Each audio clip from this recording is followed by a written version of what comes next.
Hello everyone, and welcome back to the shop.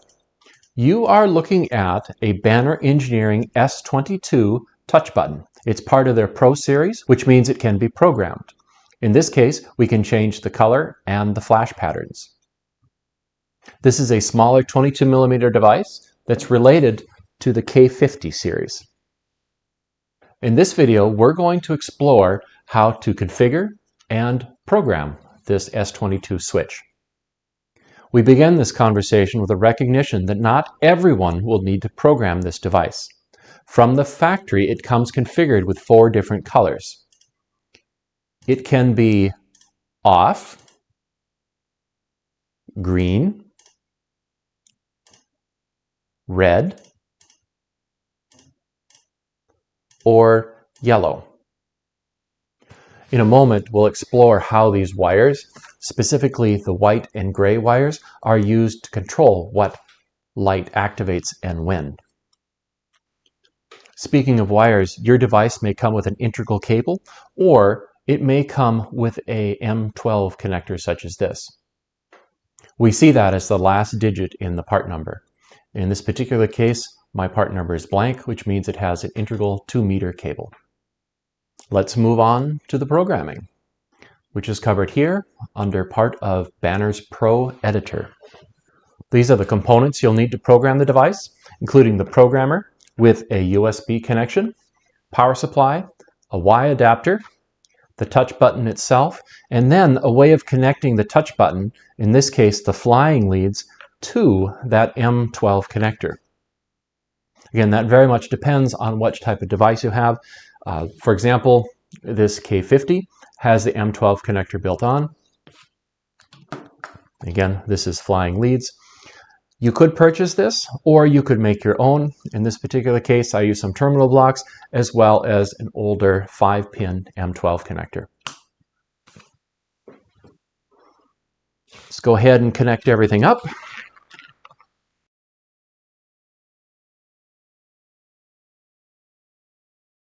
This is the Banner Pro Editor software used to program the device. We'll start by restoring the factory configuration, and then using these switches here, we can experiment. For example, if we start green, or if we start red, we can start yellow, or we can start nothing at all. To understand what's going on, we need to look at this wire diagram, specifically the white wire and the gray wire. When we come over here, we see device status, and we see white, gray, and then white plus gray, which means that when we connect this up to our PLC and we want to have a green light, we need to turn on the white wire. If we want to have a yellow light, we need to turn on the white and the gray wires. Let's reprogram. For instance, let's turn this to a flashing red that will look like this when both the white and the gray wires are turned off. We'll keep the green with only the white wire activated. Now we'll change this, so instead of steady, we'll have a 2-color flash. And let's use blue and orange. Maybe make it a 3-pulse. And then we'll keep the yellow. So when we're done, if the device has 24 volts, so brown and blue have 24 volts, but white and gray are off, we'll have red. When the white wire is activated, we'll have green. When the gray wire is activated, we'll flash between blue and orange. And finally, when both wires are active, we'll have a yellow. Now that that's done, we can write device settings, and our switch is programmed, ready for use. Let's go ahead and install it in our trainer.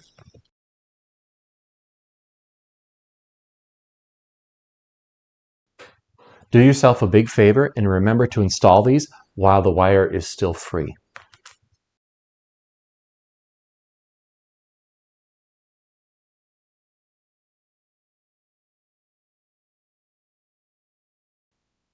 Here are the wires. We'll connect brown to positive 24, blue to the return,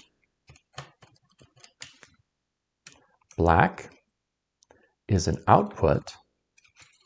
We'll connect that so it goes to a panel lamp.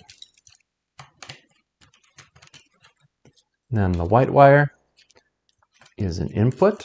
We'll connect that to a physical switch. And the gray wire is also an input. We'll connect that to the switch. So we have the touch button. We have two push buttons. This one will be for the white wire, this one for the gray, and this panel lamp will be for the black wire, which should light when we hit the touch button. Connecting up to external power. This is a good sign. With neither white nor gray pressed, we have that red blinking, just as we programmed it. If we push this, we see the green panel lamp comes on. So that's where the touch button aspect comes in. Now, if our PLC commands white, we have a green input signal. If it sends a command on the gray wire, we should have that two-color flashing. And if it sends commands on both, it should be yellow. I leave it to you in your imagination to determine what you could do with this type of setup under complete software control with your PLC.